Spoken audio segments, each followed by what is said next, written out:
Mahesh Babu Rajamouli combination లో వస్తున్న SSMB 29 గురించి జక్కన్న ఎన్ని జాగ్రత్తలు తీసుకున్నా ఏదో ఒకటి బయటకు వస్తూనే ఉంది. ఇలా ఏది లీక్ అయినా అది పెద్ద హాట్ టాపిక్ గా మారిపోతుంది.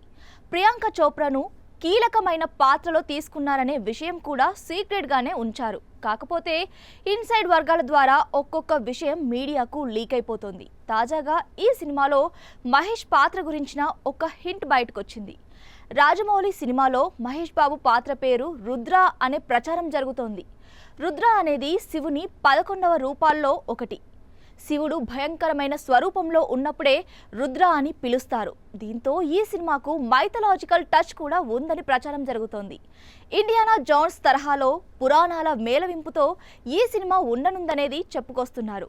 ఇండియానా జోన్స్ ఇంకా పురాణాలని కలిపి ఈ కథను ఓ అడ్వెంచర్గా ఈ సినిమా రచయిత విజయేంద్ర ప్రసాద్ వండారని తెలుస్తోంది.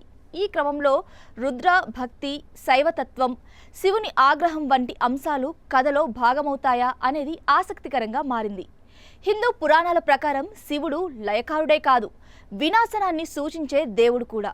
ఈ సినిమా కథ కూడా ప్రాచీన రహస్యాలు, నష్టపోయిన సంపదలు, ఓ శక్తివంతమైన విలన్ చుట్టూ తిరుగుతుందని సమాచారం.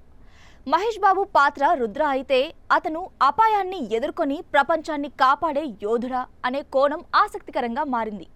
అలాగే ఓ పురాతన గ్రంథం లేదా శివునికి సంబంధించిన రహస్య మంత్రం చుట్టూ ఈ కథ తిరుగుతుందా, లేదా ఓ పురాతన సమాజాన్ని కాపాడే యోధుడిగా మహేష్ బాబు పాత్ర ఉండనుందా అంటూ అభిమానులు ఊహాగానాలు చేస్తూ సోషల్ మీడియాలో వైరల్ చేస్తున్నారు. అయితే ఈ ప్రశ్నలకు జవాబు సినిమా విడుదలయ్యేంత వరకు తెలిసే అవకాశం అయితే కనిపించడం లేదు. మొత్తం మీద ఈ సినిమా సాహస కథ, పురాణ ఇతిహాసాలు, యాక్షన్ కలిపిన గ్రాండ్ అడ్వెంచర్ మూవీగా ఉండే ఛాన్స్ ఉంది.